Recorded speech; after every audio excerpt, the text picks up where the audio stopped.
ایک بھائی نے سوال کیا ہے کہ بینک میں رکھی ہوئی رقم پر جو سود ملتا ہے اسے بینک میں چھوڑ کر اصل رقم نکلوا لینی چاہیے یا سود بھی لے لیا جائے، کیا حکم ہے؟ دیکھیں، گزارش یہ ہے کہ پہلے تو یہ سمجھیں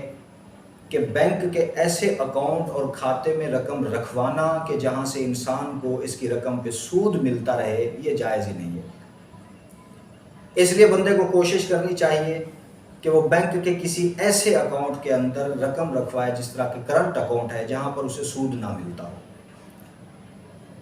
رہی یہ بات کہ اب تک اگر کسی آدمی نے بینک میں رقم رکھوائی ہے، اس پہ سود بن چکا ہے، اب وہ اپنی رقم کو نکلوا کر اس سودی معاملے سے توبہ کرنا چاہتا ہے، تو اس کے لیے حکم یہ ہے کہ علماء کرام نے لکھا ہے کہ بینک کے دو طرح کی ہوتی ہے۔ اگر وہ بینک کفار کی ملکیت میں ہے، پھر تو اسے چاہیے، تمام فقہاء علماء کرام کا متفقہ فیصلہ ہے کہ وہاں سے اپنی رقم نکلوا لے، نکلوا لینے کے بعد غرباء پر بغیر نیت ثواب کے صدقہ کر دے۔ چونکہ اگر یہ رقم وہاں پڑی رہے گی تو پھر یہ جو کفار ہوتے ہیں اسی رقم کو پھر مسلمانوں کے خلاف استعمال کرتے ہیں، رسول اللہ صلی اللہ علیہ وسلم کی عزت کے خلاف یا دین کے خلاف استعمال ہوتا ہے۔ تو کہیں ایسا نہ ہو کہ ہم بھی ان کے ان کاموں کے اندر معین و مددگار بن جائے۔ اور اگر مسلمانوں کی بینک ہے تو اس کے بارے میں ہمارے علماء نے کچھ رائے کا اختلاف کیا تھا۔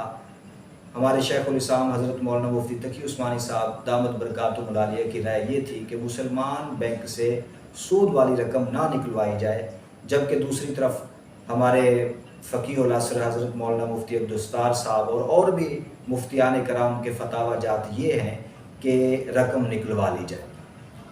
بعد میں حضرت مفتی تقی عثمانی صاحب کی بھی رائے ایک یہی آئی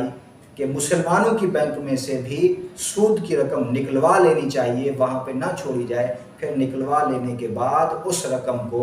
بغیر نیت ثواب کے، یعنی ثواب کی نیت نہ کریں، بغیر نیت ثواب کے فقیروں کے اندر اس کو صدقہ کر دینا چاہیے۔